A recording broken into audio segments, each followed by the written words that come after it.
Capetti. Of the Hemp Center. Gary Boulevard. I love that place, by the way.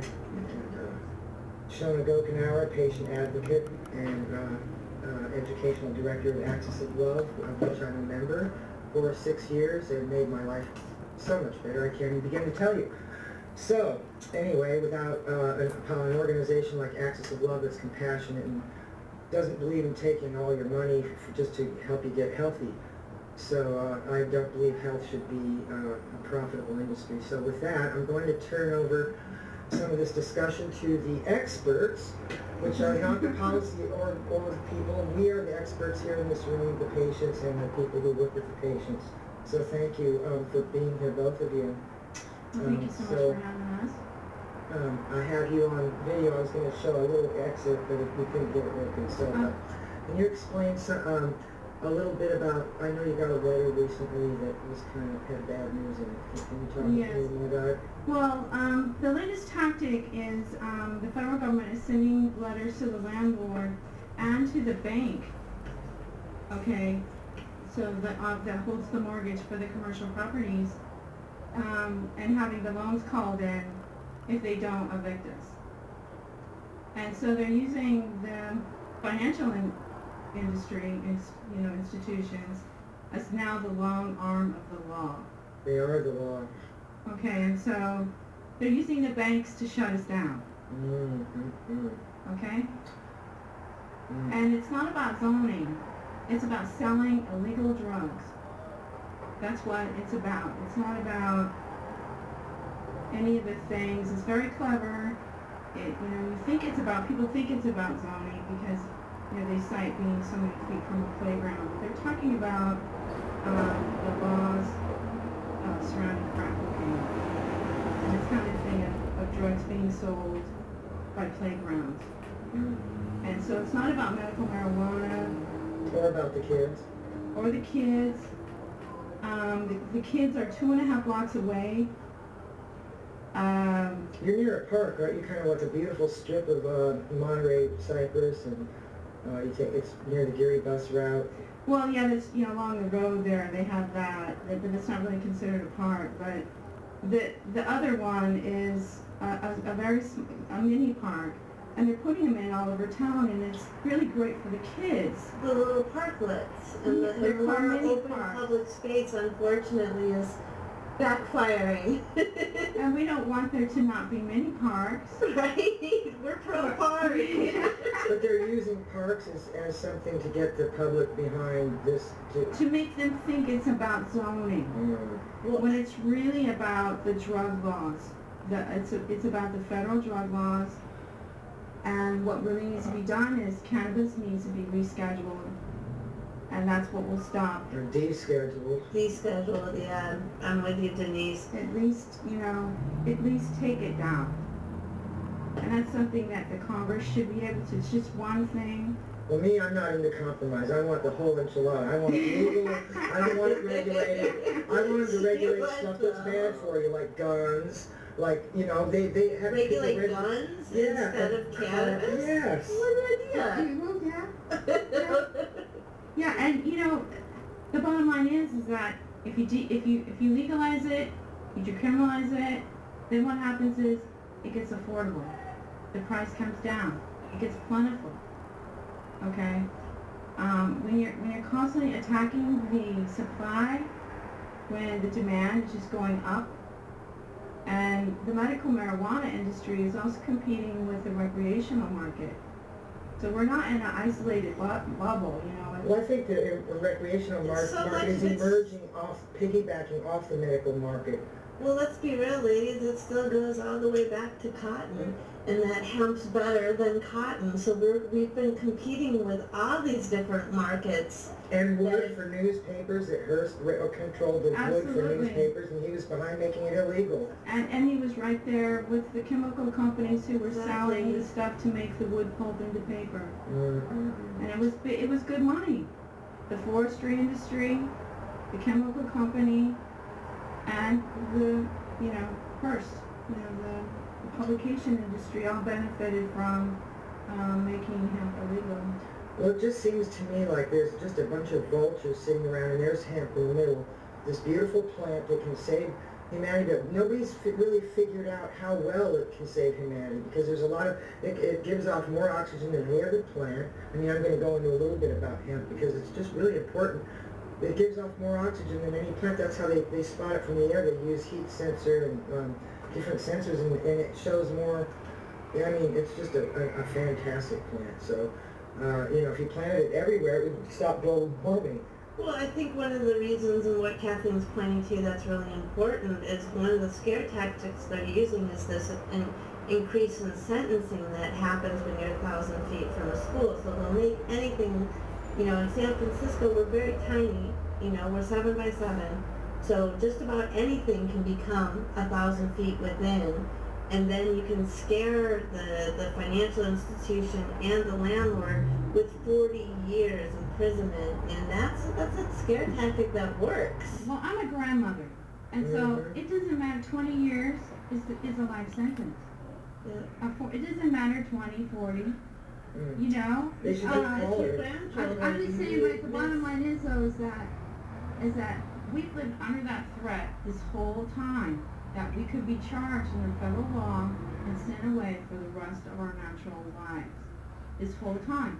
If I move my store, there's nothing to stop them from going there and arresting me and you know, under, you know, for 20 years.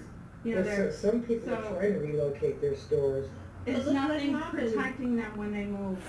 Berkeley patients who had moved a block down, they thought they were zoned correctly, and then they got the federal forfeiture letter, you know, so it's not necessarily the saving grace to have the collective get up and move.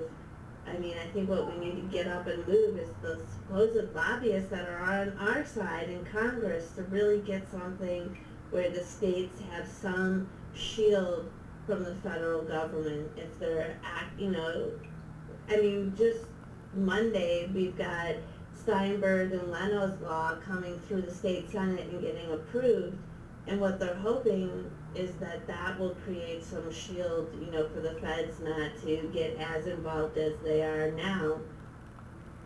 But at the end game is Congress. The end game is changing the law. There's nothing left to do but change it. Well, we had Ammiano's law, ABC 734. That, so how does that? 473, which makes the ABC, and we hate it. We don't want it. We don't okay? want we'll it. fight it, all Well, right? how does it affect Leno's? I mean, Well, Leno you know, still the goes most to Assembly. interesting thing I saw today was Dale from California Normal calling Tom Ammiano's bill a companion bill to Steinberg's bill. And that is really frightening because one just codifies and puts into law the Attorney General Brown guidelines that everybody's kind of been organizing themselves with since 2008 anyway. And then you have Ammiano's, which is just a blanket commercialization, and it's a monopoly building measure, which is really not what we want and not what's going to protect us from any federal government. You know, having a large commercial industry is why they went after Harborside, and thank God Harborside's taking on the fight, but it's still... How's that fight going now? Well, I think with Harborside, what they've done is they're still fighting the IRS. Most of their battle is about the 280E and what people can claim and can't claim and what they're going to end up owing the government, as well as the government trying to grab their land. And they're trying to grab Berkeley Patients Group, and now, most recently, they're trying to grab Shambhala's land in San Francisco. So we had this like great bubble for a moment that said the feds don't come and grab land in San Francisco. They've only done it in other places. Well, that story's over. You know, now they filed papers against Shambhala in San Francisco. Ouch.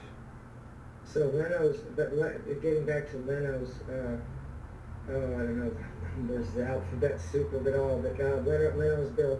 Now with that, that's more egalitarian towards, actually it's more fair towards the patient co-ops, and they're allowed to exist without having to register with a lot of money to register to be Well, it doesn't create an unnecessary bureaucracy that's unaccountable. It says play by the rules and you're okay. There's a lot of things in it that aren't practical. There's a lot of testing requirements that requires very expensive equipment. And the bottom line is that the content of the bud varies from branch to branch, sure, and plant to plant, and day to day. And so it's impossible for us to test. You have to destroy the sample to test it. All right? And so I think that the nitpicking of our cannabis community has just gone on long enough. They just nitpick us to death with all these, we have to test things, but meanwhile, they're giving people drugs that make people lose their memory permanently, statin drugs, and they test them for 3 weeks. But they're not, you know? You're not right, and the thing with herbal medicines is, the reason why they're not prescribed is that it's the same thing with herbal medicine. Any kind that you buy over the counter, it varies from plant to plant, from manufacturer to manufacturer, from variety to variety of the plant that they're using in it, and so that's why it's not prescribed. It's just recommended because you can't get an accurate dosage. And the same can be true for marijuana in the same way that most of our baked goods are made with infusions. And so there's really no way for us to know. And there's a whole complex breakdown of cannabinoids, okay, that they haven't even finished testing to know which cannabinoids are effective for everything, you know what I mean? So it's like, it's not workable, like right now, bakers are making up the quantity on there. Like they've got we're required now by the city to put a dosage on there, and that has to be just fabricated. We had to just make it up because we're required to do it, but we have no idea how much is in there. That's the truth of it. Yeah, they do have it comes in milligrams and. But it's an infusion, so it's like you put the leaf in a cooker, and you put the oil in there. You cook it all day. You strain it, and there you have it. That's as processed as it gets. That's how it's done. I think we have whole plant medicine, and one of the reasons why Patient Advocacy Network and other patients groups want not to deschedule but take cannabis off the schedule is because it should be arranged and produced like our whole plant medicine supplements, like when you go to Rainbow Grocery in San Francisco and you get your echinacea, that's the same tax rate we ended up under, this is a much more healthy way to look at it as a whole plant, as instead of trying to commercialize and commodify so much and give over so much control to working with state governments and almost creating like state liquor store scenario, which is kind of scary because we've had the Riverside decision come in from the state Supreme Court, which allows different counties in California to outright ban. So, when you're looking at all of these smaller requirements, you're making it harder for the counties that will be allowed to have cannabis now in California to serve patients. So because they'll have an overload of patients from other counties coming in too. Oh, absolutely. And it's unfair to the patient who's a rural patient is that now they're going to have to pay a friend to drive them to the next county because we're going to have these dry counties, and neither lawmakers in either of the state bills, even after the Riverside decision, are willing to do anything about protecting us from banning dispensaries in communities that are welcoming towards them. And the issue with that is that it's not practical for every patient to grow for themselves. So that's why we need a voter initiative to block. Absolutely. We need a voter initiative to do several things in California. And thank God, a few people are getting together and getting something done by September for the state of California. Did you hear any wind of how sensible these are compared to like the last crop we had in 2010, which was just not good, added fines, and so is it what? Well, the people that I am, in correspondence with that are working on a state initiative are very all, as you would say, liberal, open-minded people that aren't going to be putting in, penalties or creating any new crimes as, any law that creates a new crime, we should not be looking at. We don't want to create new crimes. But the group that's what regulation is. Right, but the group that's working on the state initiative is working it to the advantage of the patient and the provider, which isn't something that we've seen before. It's not another Prop 19. I believe that all use is medicinal. All cannabis use is medicinal. That's just in my mind. I think that if people really stopped and thought about why they smoke, that they would arrive to a similar conclusion. Plus, it has I've heard it has a prophylactic effect. You're less likely to get certain maladies because of smoking cannabis, like lung.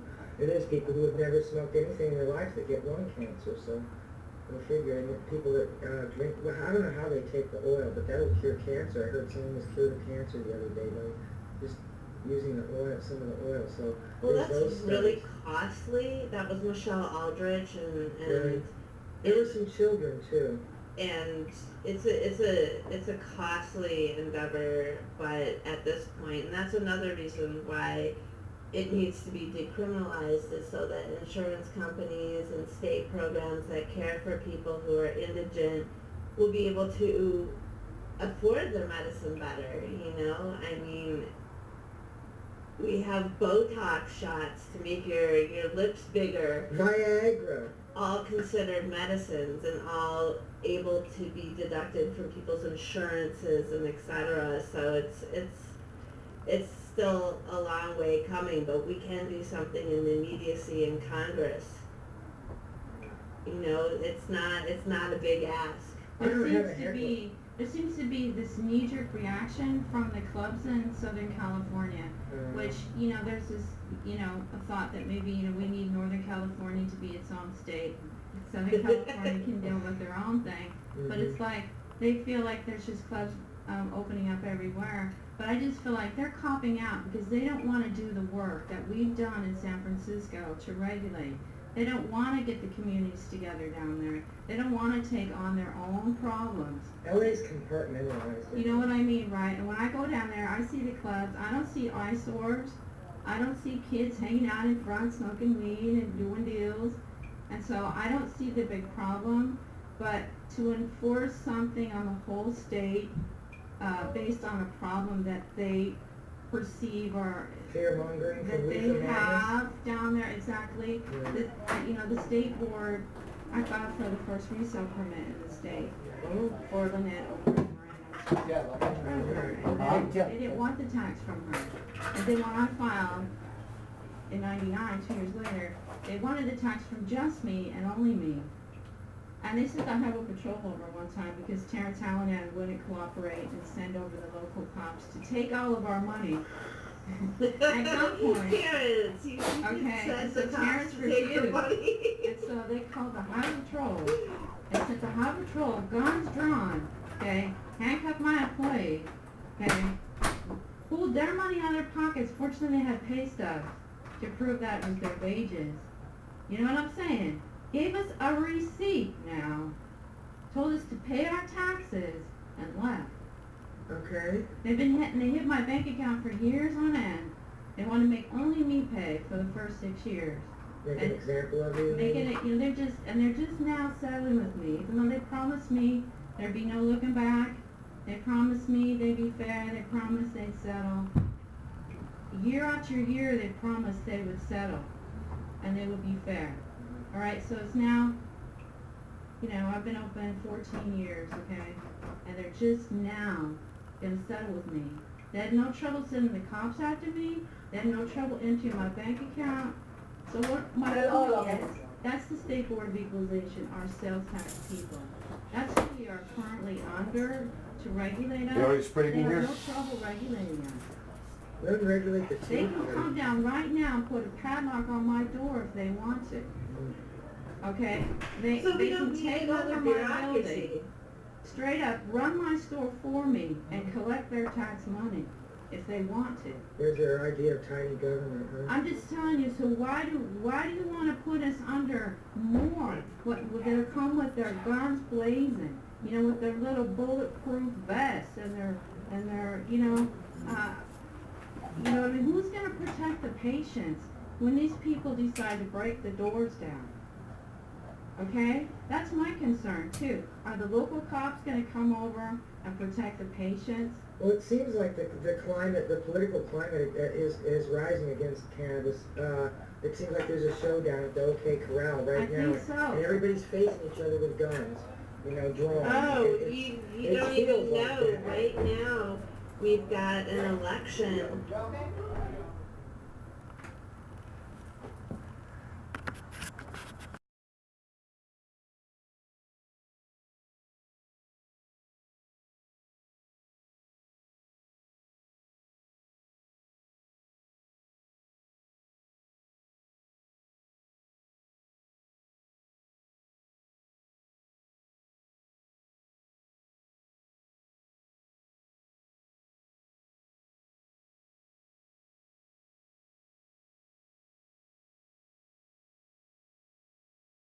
My name is Kathleen Capetti, and I'm the proprietor of the Hemp Center in San Francisco. And we've been serving the patients for 14 years. It's owned twice by the city of San Francisco, and currently we hold a current permit. We received notice last week from our landlord that he has received a threatening letter from the U.S. Attorney requiring him to discontinue the distribution and growing at our store.